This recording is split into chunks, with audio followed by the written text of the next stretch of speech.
जयतु संस्कृतम बच्चों, कैसे हो आप सब। आशा करती हूँ आप सब स्वस्थ होंगे, मस्त होंगे। चलिए, हमारा संस्कृत मंजरी कक्षा 6 और सीबीएसई बोर्ड, जो सीबीएसई पैटर्न में कक्षा 6 में संस्कृत मंजरी लगी हुई है, हम उसकी तैयारी कर रहे हैं और हाफ ईयरली एग्ज़ाम की। तो हमारे उसके 6 पार्ट कंप्लीट हो गए थे। ये वाली बुक ओपन करेंगे आप सब, इस बुक को ओपन कर लीजिए और इसका चैप्टर नंबर 7 निकालेंगे, पेज नंबर 26 खोलेंगे। ठीक है, चलिए। पिछली सारी वीडियो यूट्यूब पर पड़ी हुई हैं, कुछ वीडियो की प्लेलिस्ट है और कुछ होम में पड़ी हुई है। अगर आपने चैनल सब्सक्राइब कर रखा होगा तो आपको वो वीडियो आराम से मिल जाएंगी। उन वीडियो को देखिए, उन वीडियो का लाभ उठाइए और आप अपनी हाफ ईयरली की तैयारी कीजिए अच्छे से। ठीक, सारे चैप्टर पीछे वाले कंप्लीट हैं, एक्सरसाइज भी आपकी कंप्लीट है। चैप्टर इतने अच्छे से पढ़ाया है कि एक्सरसाइज जो अभ्यास कार्य दिया है पीछे चैप्टर के, वो आप बड़े आराम से अपने आप से कर सकते हैं। ठीक है, चलिए चैप्टर निकालेंगे। आज है आपका अधिकरण कारक। अधिकरण कारक जो सबसे पहले दिन मैंने आपको तालिका बनवाई थी, पहले आप नोटबुक में उस तालिका में नोट डाउन करेंगे सप्तमी विभक्ति डालकर। ठीक है, अब है हमारी सप्तमी विभक्ति के नीचे क्या डालेंगे, सप्तमी।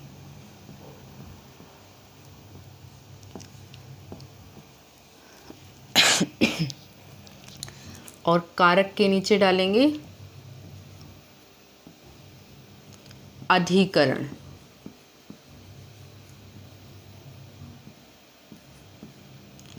अधिकरण और इसका चिन्ह क्या है, इसकी पहचान क्या है,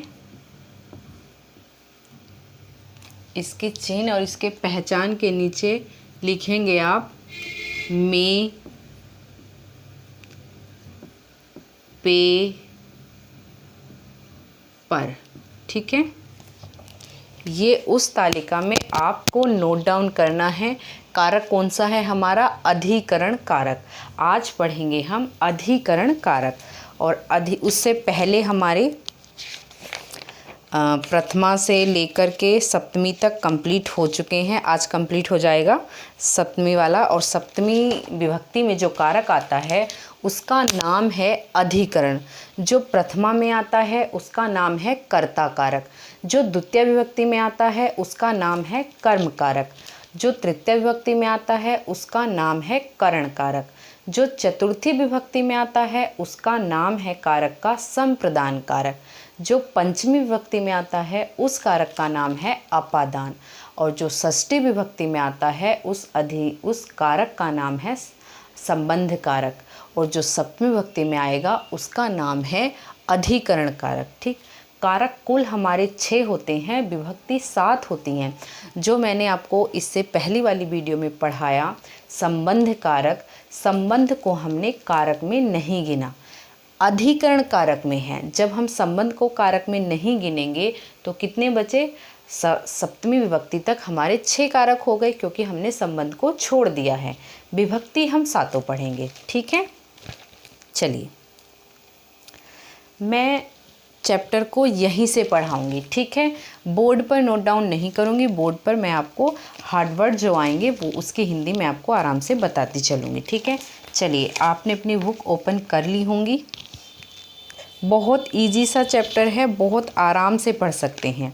जो शुरू के 2 से पहला, दूसरा और तीसरा जो चैप्टर था वो मैंने बहुत आराम से पढ़ाए हैं। कुछ मैंने बोर्ड पर भी नोट डाउन करके पढ़ाया है, तो वहाँ इतना धीरे पढ़ने का जो लाभ हुआ है वो अब आप यहाँ आराम से इनकी संस्कृत बना पाएंगे। ठीक है, चलिए पहली लाइन है, आप लाइन को देखते चलेंगे। चैप्टर खोलेंगे, चैप्टर में अपना पहला पैराग्राफ, पहला वर्ड देखेंगे। भारत देशः अस्माकं जन्मभूमि अस्ति। भारत देश अस्माकम हमारी या हमारा, जन्मभूमि है तो हमारी जोड़ेंगे, ठीक है। भारत देश हमारी जन्मभूमि अस्ति है। भारत देश अस्माकम हमारी जन्मभूमि अस्ति है। भारत देश हमारी जन्मभूमि है, ठीक है। अगला देखिए, भारत देशे अनेकः ग्रामः सन्ति। भारत देश से सप्तमी विभक्ति है, अधिकरण कारक है और में पे पर। जब हम अनुवाद करते हैं, जब हमें हिंदी में जहाँ भी अगर पर की आवश्यकता होती है तो पर यूज़ कर लेते हैं, पे की आवश्यकता होती है तो पे ले लेते हैं, और में की आवश्यकता होती है तो में ले लेते हैं, ठीक है। अब भारत देश से सप्तमी विभक्ति, जैसे रामे, सप्तमी विभक्ति में जैसे शब्द रूप बनते हैं, ये भारत क्या है, नाम है। जब ये नाम है, जब ये संज्ञा है तो इसके रूप चलेंगे, ये शब्द रूप है, शब्द रूप चलेंगे। भारत तो अकारांत, राम के आपने याद किए हैं तो भारत के आप वैसे ही बना सकते हैं। तो भारत देशे, भारत देश में, अनेकः, अनेक की हिंदी होती है बहुत से, ग्रामः, ग्रामः में बहुवचन है, बहुवचन यानी बहुत सारे गांव, संति हैं। भारत देश में अनेकः, अनेक या बहुत से गांव हैं, ठीक। अगला देखेंगे, भारते नगराणि वनानि उपवनानि च अपि सन्ति। भारते भारत में, नगराणि नगर या शहर, वनानि वन यानी जंगल, और च और उपवनानि और उपवन यानी वन बाग, उपवन बाग बगीचे, अपि भी संति हैं। भारते भारत में, नगराणि शहर, वनानि वन, उपवनानि और अपि संति। च की संस्कृत होती है और ये च कहाँ यूज़ करेंगे हम, वन और उपवन के बीच में, और जब हम लगाएंगे तो लगाएंगे वन और उपवन, ठीक। भारत में शहर, वन और उपवन भी हैं। मुख्यतः कृषकाः वसन्ति। ग्रामेषु मुख्यतः कृषकाः वसन्ति। मुख्यतः ग्रामेषु, ग्रामेषु सप्तमी विभक्ति बहुवचन है। सप्तमी विभक्ति का बहुवचन गाँवों में, बहुत सारे गांव हैं तो गाँवों में मुख्यतः, मुख्यतः या अधिकांशतः, कृषकाः वसन्ति, गाँव में अधिकांशतः या मुख्यतः किसान बसते हैं, बसंती बसते हैं या रहते हैं। नगरेषु, नगरों में, शहरों में, नगरेषु शहरों में या नगरों में, मुख्यतः धनिकाः वसन्ति, मुख्यतः या अधिकांशतः धनिकाः, धनिक या व्यापारी लोग, बसंती बसते हैं। यहाँ जो हमारा भारत देश है, उस भारत देश के विषय में बताया गया है कि वह कृषि प्रधान है, किसान है उसमें, और गाँव में जनता रहती है, शहरों में जनता रहती है भारत देश की, और गाँव में किसान रहते हैं और गाँवों शहरों में धनिक यानी व्यापारी वर्ग रहते हैं, ठीक। नगरेषु नगरों में, शहरों में मुख्यतः धनिकाः वसन्ति, धनिक लोग या व्यापारी लोग बसंती रहते हैं। देखिए एक पैराग्राफ कंप्लीट हो गया। अब दूसरा देखते हैं। बहुत छोटा सा चैप्टर है, एकदम हो जाएगा, और इसी से आपका जो एक्सरसाइज है वो आराम से याद हो जाएगी। एक्सरसाइज आपको रटनी नहीं पड़ेगी, ठीक है। चलिए ध्यान से देखते हैं। भारतीयेषु कृषकाः प्रमुखाः सन्ति। भारतीयेषु, भारतीयेषु भारत में, कृषकाः किसान, प्रमुखाः अधिकांश, सन्ति भारत में अधिकतर किसान हैं, ठीक। ते ग्रीष्मकाले, शीतकाले तथा वर्षायाम अपि परिश्रमं कुर्वन्ति। ते बे कौन, किसान लोग, ठीक। बे लोग, बे किसान, बे सब किसान लोग ग्रीष्मकाले गर्मियों में, शीतकाले जाड़ों में तथा वर्षायाम तथा वर्षा में, बारिश के मौसम में, बरसात में, अपि परिश्रम गर्मियों में, जाड़ों में तथा वर्षा में भी, अपि भी परिश्रम यानी मेहनत कुर्वन्ति करते हैं। किसानों के विषय में कहा गया है किसान गर्मियों में, जाड़ों में तथा वर्षा में परिश्रम करते हैं, वर्षा में भी परिश्रम करते हैं। ग्रामे ग्रामे नगरे नगरे च श्रमिकाः अपि वसन्ति। गांव गांव में, शहर शहर में भी, गांव गांव में और शहर शहर में श्रमिक यानी मेहनती भी बसते हैं। मेहनती जो लोग होते हैं वो गांव में भी रहते हैं और वो शहर में भी रहते हैं। ठीक, शहर में भी और गांव में भी। ग्रामे ग्रामे गांव गांव में, नगरे नगरे च और शहर शहर में, श्रमिकः मेहनती, अपि भी बसंती बसते हैं। ठीक है। ते क्षेत्रेषु कार्यं कुर्वन्ति। वे खेतों में कार्य करते हैं। क्षेत्रेषु खेतों में कार्य को करते हैं। चलिए 2 पैराग्राफ हो गए। अब अगला देख लेते हैं। उपवनेषु अनेकाः वृक्षाः भवन्ति। उपवनेषु बाग बगीचे। उपवनेषु बागों में, अनेकाः बहुत से, वृक्षाः पेड़, भवन्ति होते हैं। उपवनेषु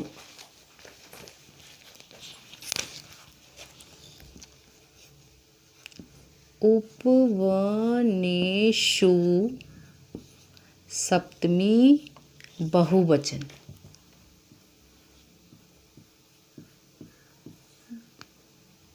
बागीचों में, बागीचों में। वृक्षाः पेड़ों,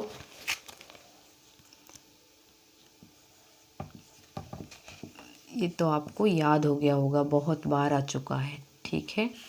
वृक्षाः बहुवचन, पेड़ों, वृक्षः होता तो पेड़, वृक्षाः बहुवचन है तो पेड़, पेड़ों।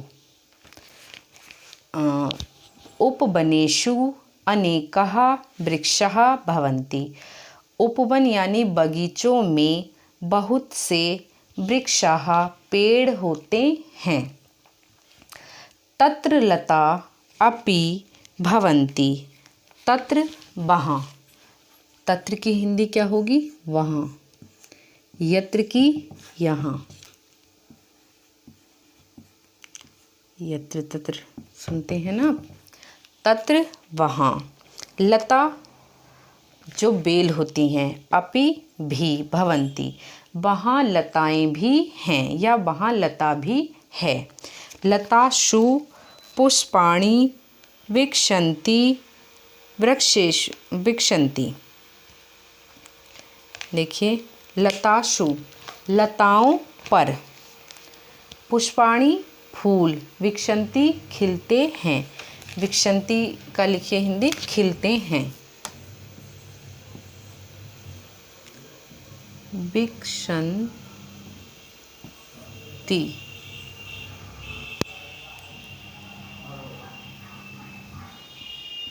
खिलते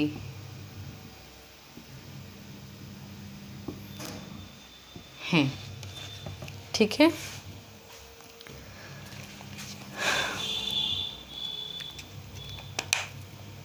लताओं पर, पुष्पाणि फूल, विकसन्ति खिलते हैं। ठीक, विकसन्ति की हिंदी हो गई खिलते हैं। वृक्षेषु पेड़ों पर, खगाः, खगा की हिंदी लिखिए पक्षी, खगा की हिंदी लिखेंगे पक्षी। ये आपने नोट डाउन कर लिया होगा, इसे मैं साफ कर देती हूँ।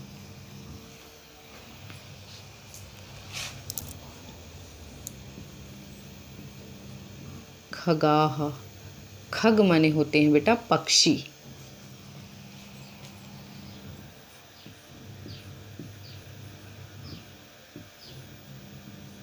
पक्षी, बहुत सारे पक्षी, पक्षी या पक्षियों, ठीक। वृक्षेषु खगाः पुष्पेषु च भ्रमराः तिष्ठन्ति। भ्रमरा की ओर लिख लीजिए। भ्रमर, भ्रमर माने होते हैं भौरे। भ्रमराः बहुवचन, भौरे।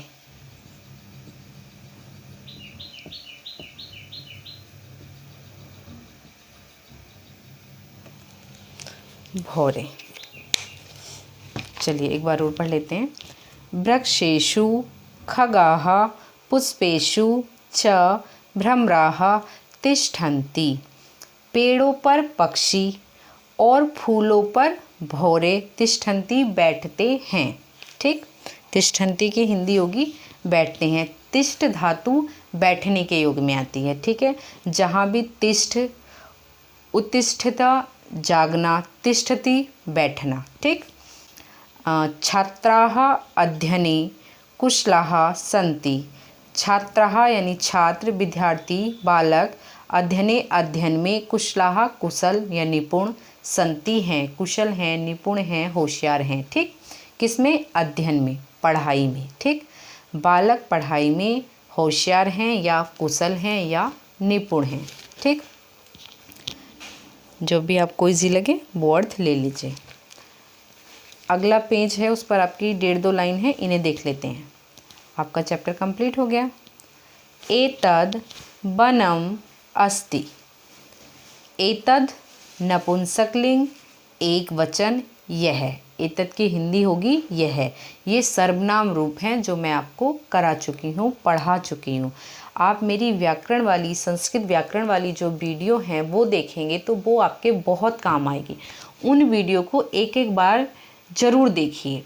उनसे आपकी धातुएं, रूप, सर्वनाम रूप, शब्द रूप सब क्लियर हो जाएंगे धीरे धीरे। उन वीडियो को ना 1 दिन 2 दिन के अंतराल में दोबारा रिवीजन कर लीजिए। जल्दी जल्दी रिवीजन करते रहेंगे तो वो आप भूलेंगे नहीं, आपको वो समझ आ जाएगा, ठीक है। एक तो हिंदी, संस्कृत में किसे क्या कहते हैं, दूसरा सर्वनाम, संज्ञा और क्रियाएं, यही तो होती हैं। और होता ही क्या है, अगर व्याकरण में आप वो ही नहीं पढ़ेंगे, उनको ही रटेंगे तो आप संस्कृत नहीं पढ़ सकते, ठीक है।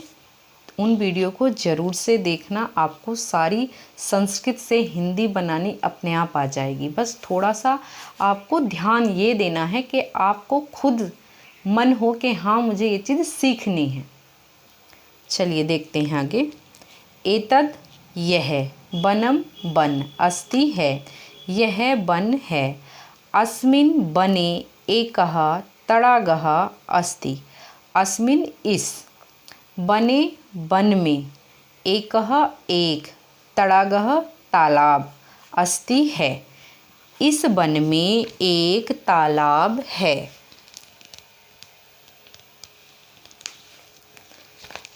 यही तड़ागे के ऊपर लिखेंगे आप लोग तालाब, ठीक। अस्मिन के ऊपर लिखेंगे इस। पेंसिल से वही नोट डाउन कर लीजिए। अस्मिन के ऊपर लिखेंगे इस।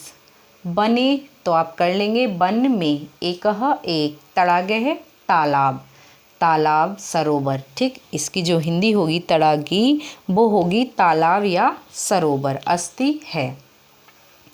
अगली लाइन देखेंगे। तड़ागे जलम अस्ति, तालाब में जलम जल अस्ति है। जले च कमलानि सन्ति, और जल में कमल हैं। जले च कमलानि, कमलानि माने कमल, जले माने जल में, जल और जल में कमल हैं।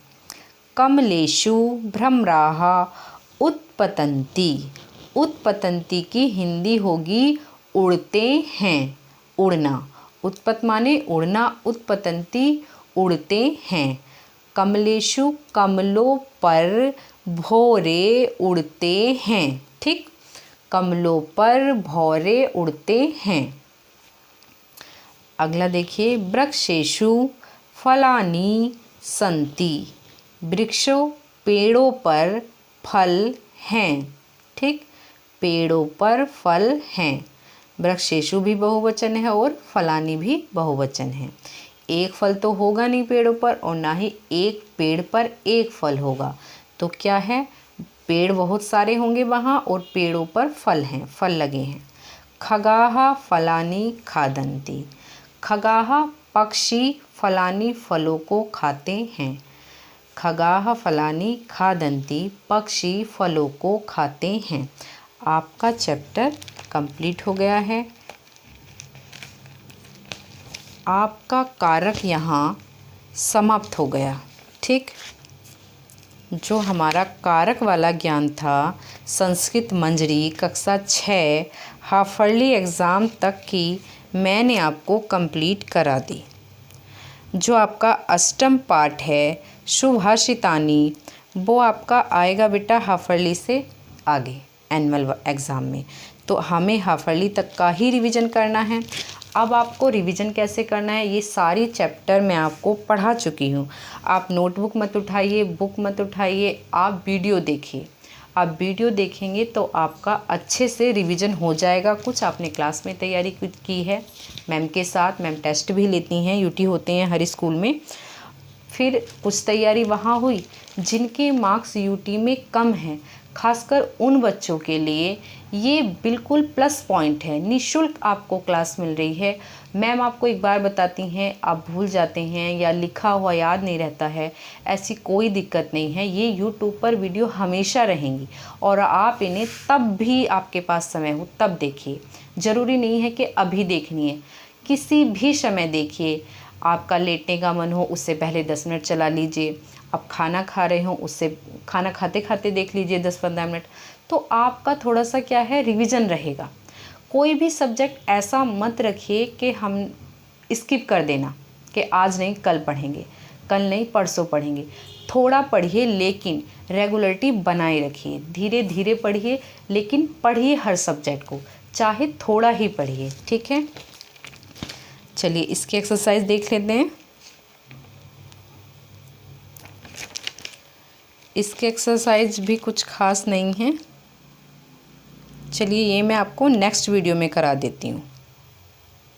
बहुत इजी हैं, आप बना पाएंगे। रिक्त स्थान है, प्रश्नोत्तर है और संस्कृत अनुवाद है।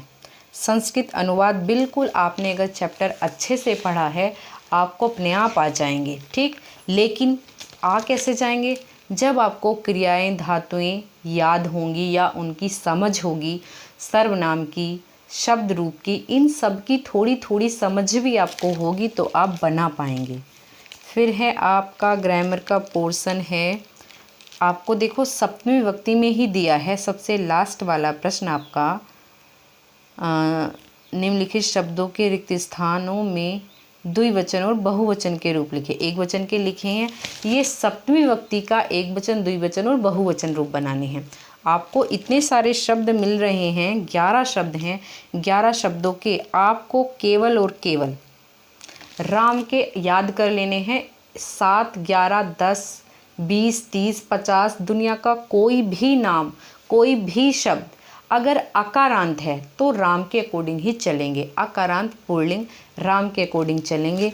आपको देखने की ज़रूरत ही नहीं है। ठीक है, ये भी मैं आपको बोर्ड पर ही कराऊंगी। चलिए आज के लिए इतना ही। वीडियो को लाइक करना, सब्सक्राइब करना चैनल को, ताकि आपको सारी वीडियो एक जगह एक स्थान पर मिल सकें, आपको परेशानी ना हो। चलिए तब तक के लिए जयतु संस्कृतम।